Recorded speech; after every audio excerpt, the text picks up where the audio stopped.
যখন আমরা কোনো বনে প্রবেশ করি তখন এই সবুজ ঘাস দেখে, এই কোমল ঘাস দেখে আমাদের মন প্রফুল্ল হয়ে ওঠে। ভিন্ন ভিন্ন প্রজাতির ফুল, ভিন্ন ভিন্ন রঙের ফুল দেখে এই মন আনন্দে ভরে ওঠে। এখানে শিশুরা আনন্দ লাভ করে, বড়রা ভোজন গ্রহণ করেন, কথাবার্তা বলেন, হাঁটাহাঁটি করে বেড়ান।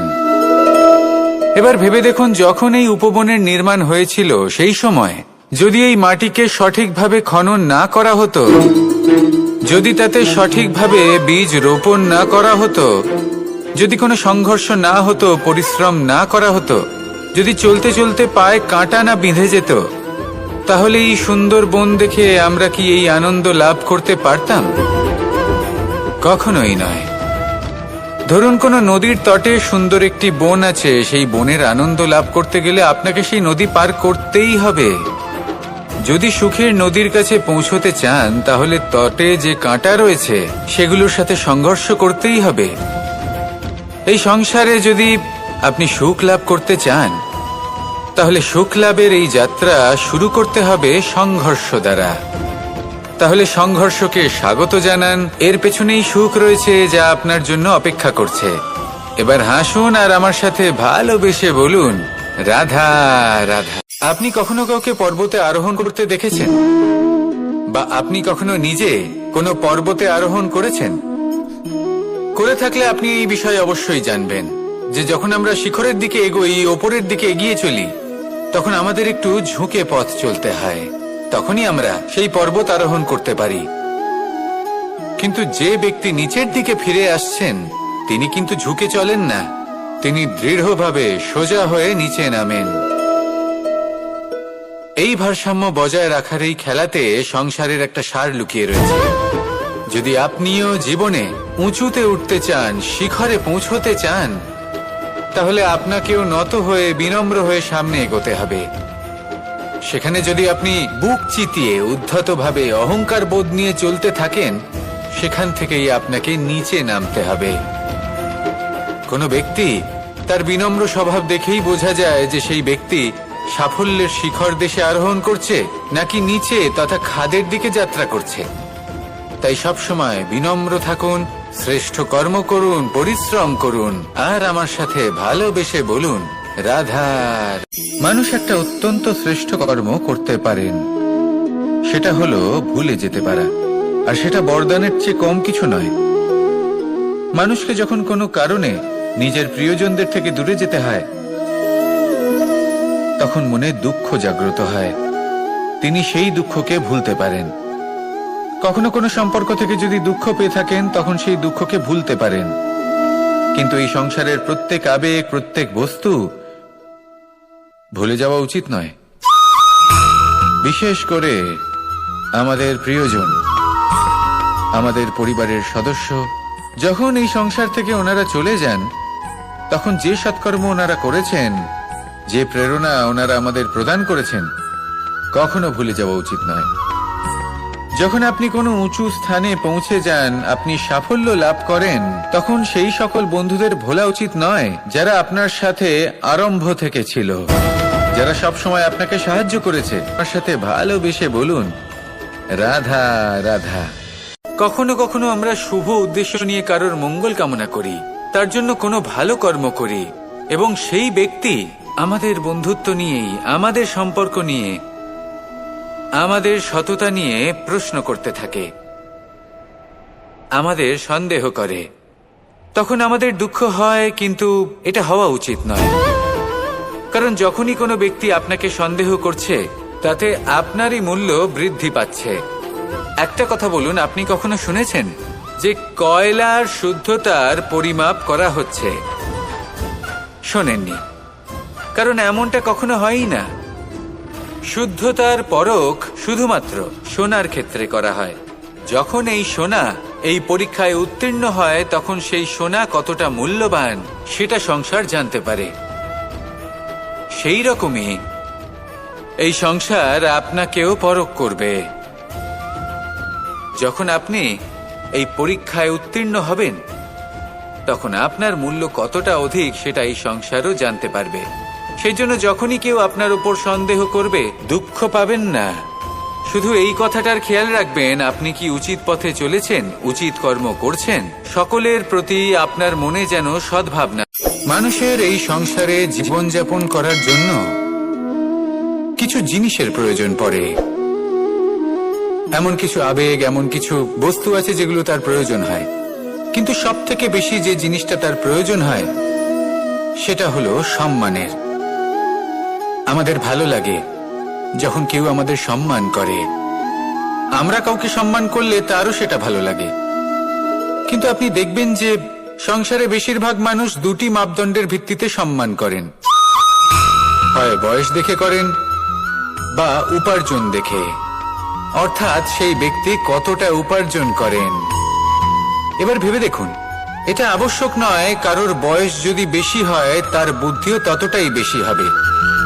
আবশ্যক এটাও নয় যে কোনো ব্যক্তি যদি অত্যন্ত ধনী হন বা তার মনও নির্মল হবে বা তিনি সৎকর্ম করবেন বা এমন কোনো কর্ম করবেন যাতে উনি সম্মান লাভ করতে পারেন। হতে পারে উনি ধনী কিন্তু দুশ্চরিত্র। সেই জন্য বয়স বা উপার্জন দেখে কোনো ব্যক্তিকে সম্মান করবেন না। কর্ম দেখুন। যদি গভীরভাবে ভেবে দেখেন তাহলে দেখবেন যদি কোনো মানুষ কোনো সৎকর্ম করেন তাহলে তার প্রতি হৃদয় থেকে সম্মান জাগ্রত হয়। এটাই হলো সেই সম্মান যা অর্জন করতে হবে। বয়স আজ আছে, কাল আরো বৃদ্ধি পাবে। উপার্জন আজ আছে, কাল সেটা কমে যেতেও পারে। কিন্তু যদি আপনি নিরন্তর শুভকর্ম করতে থাকেন তাহলে আপনি মৃত্যুর পরেও অমর হয়ে থাকবেন। আসুন আমার সাথে ভালোবেসে বলুন, রাধা। মানুষের জীবনে স্বচ্ছতার একটা আলাদা গুরুত্ব আছে। যদি আপনি নিজেকে স্বচ্ছ রাখেন তাহলে আপনার নিজেরও ভালো লাগবে, সামনের ব্যক্তিরও ভালো লাগবে, একটা অন্যরকম প্রভাব পড়বে। কিন্তু একজন শ্রেষ্ঠ ব্যক্তি কিভাবে হয়ে ওঠা সম্ভব? যার মধ্যে গুণ আছে, শিক্ষা আছে, শুভ চেতনা আছে, যিনি সৎকর্ম করেন। কিভাবে হব সেই ব্যক্তি যার মধ্যে জ্ঞান আছে? শুধুমাত্র স্বচ্ছ থাকলে তো তা হওয়া সম্ভব নয়। প্রথমে আপনাকে বুঝতে হবে যে মানুষের মধ্যে চারটি মূল তত্ত্ব আছে। প্রথম হলো তার শরীর, যার দ্বারা উনি যে কোনো কর্ম করে থাকেন।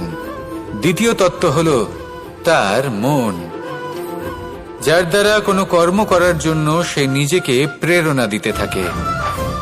তৃতীয় তত্ত্ব হলো বুদ্ধি, যে কর্ম আমরা করতে চাই, যে লক্ষ্যে আমরা পৌঁছতে চাই, সেটা আমরা কিভাবে কোন পথে করব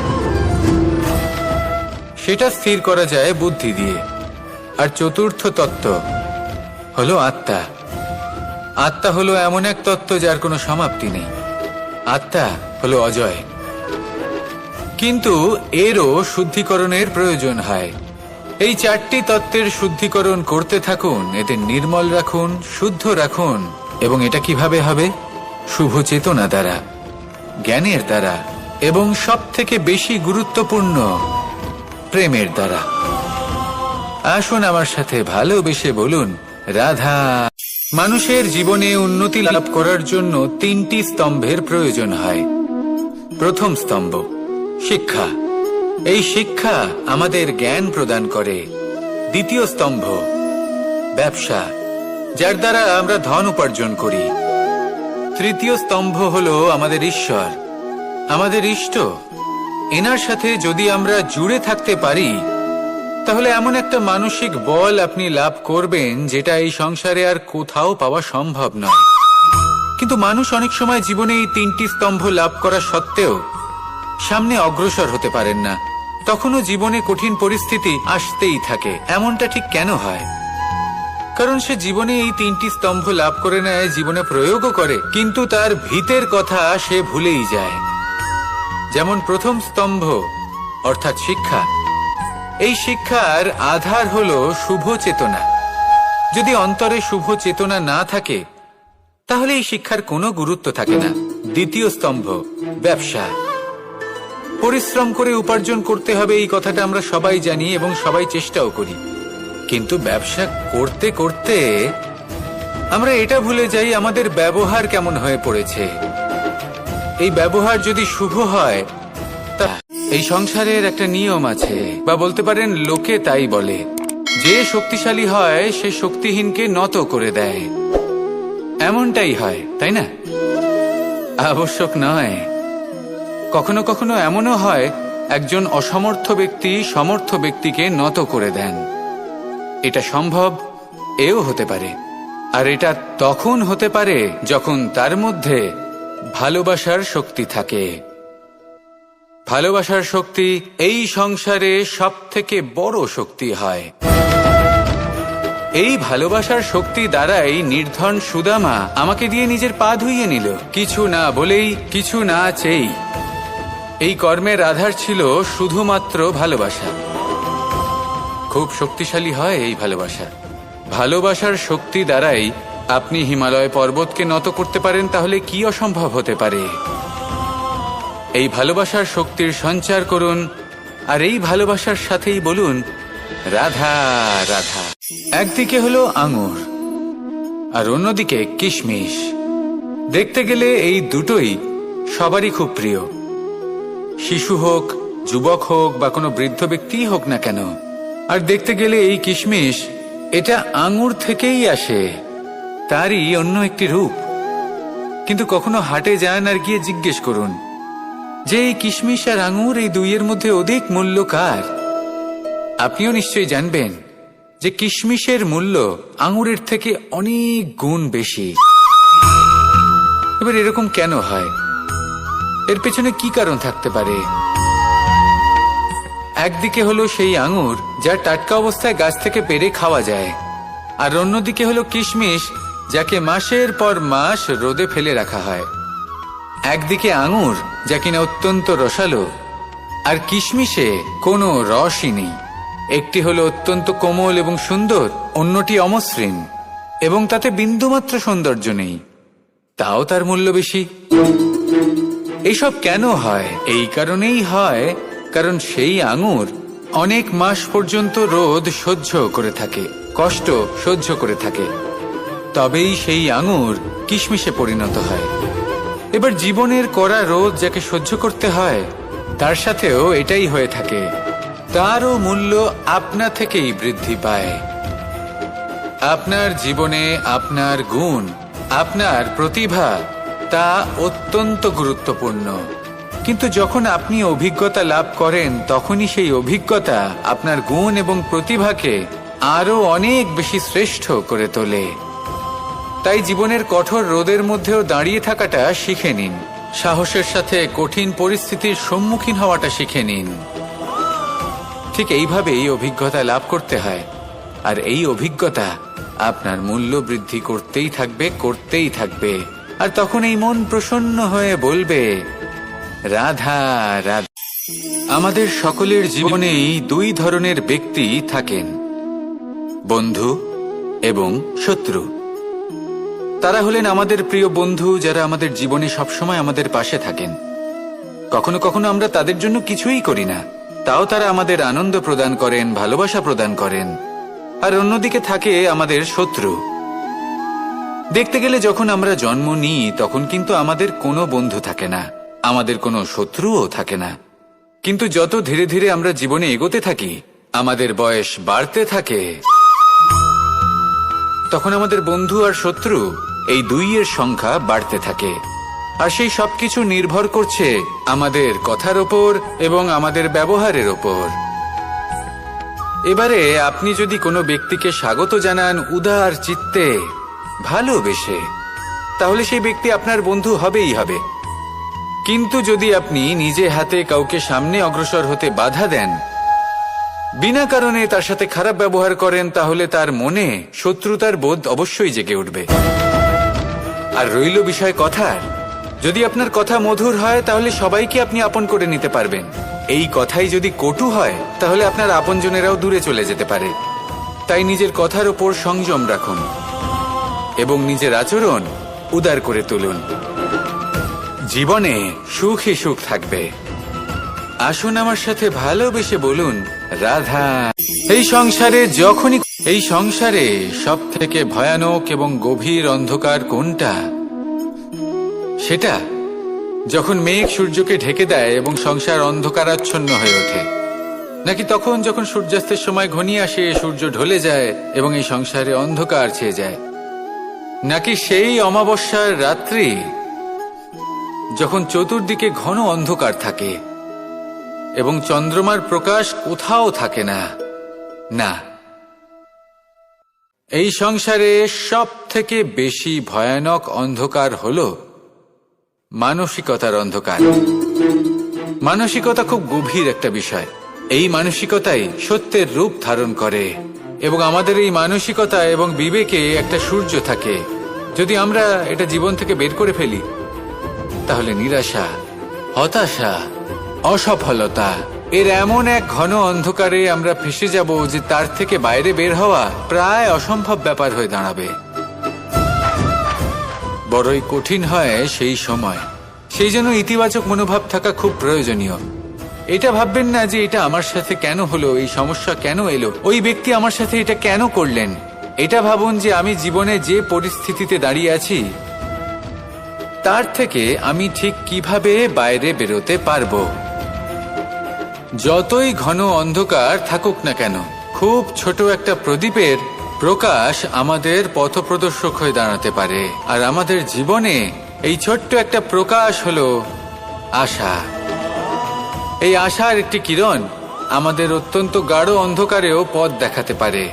তাই এই আশাকে সবসময় মনে প্রজ্বলিত করে রাখুন। গাঢ় থেকে গাঢ় অন্ধকারের সাথে, কঠিন থেকে কঠিনতর সমস্যার সাথে লড়াই করুন, সামনে এগিয়ে চলুন আর আমার সাথে ভালোবেসে বলুন, রাধা। এই সংসারে এমন কোন আবেগ আছে যা সবসময় কটু বলে মনে হয়, কিন্তু সবার শেষে এটি সব থেকে বেশি মধুর উপলব্ধি প্রদান করে, সব থেকে বেশি মধুর অনুভূতি প্রদান করে। উত্তর পেলেন? পেলেন না? আপনাকে একটা উদাহরণ দিই। যখন মাতা সীতাকে অপহরণ করা হয়েছিল, তখন শ্রীরাম অপেক্ষা করেছিলেন 4 মাস পর্যন্ত। উনি খুঁজতে চেয়েছিলেন, কিন্তু উনি ওনার খোঁজ বন্ধ রেখেছিলেন। কল্পনা করে দেখুন ওনার কতটা যন্ত্রণা হয়েছিল। উনি শুধু অপেক্ষা করছিলেন, কারণ তখন বর্ষা ছিল। অনেক দিন পর্যন্ত সূর্যের আলো দেখা যায়নি।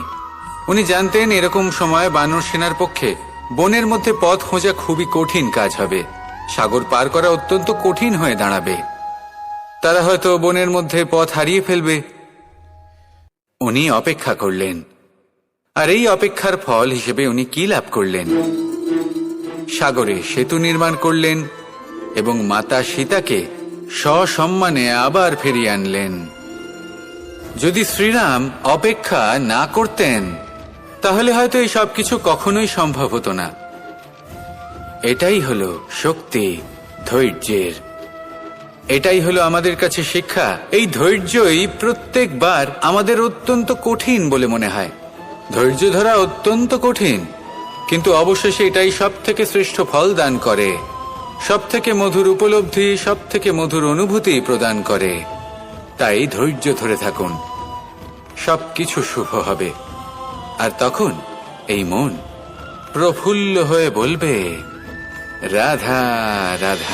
সুখ এবং দুঃখ এই দুই হলো আমাদের জীবনের অবশ্যম্ভাবী এবং গুরুত্বপূর্ণ অঙ্গ। আমাদের সকলের জীবনে কখনো সুখও আসে, আবার কখনো দুঃখও আসে। আমরা সবসময় ভাবি আমরা কিভাবে সুখ লাভ করব, কিভাবে আমরা দুঃখ থেকে দূরে থাকতে পারি। আর এই জীবনে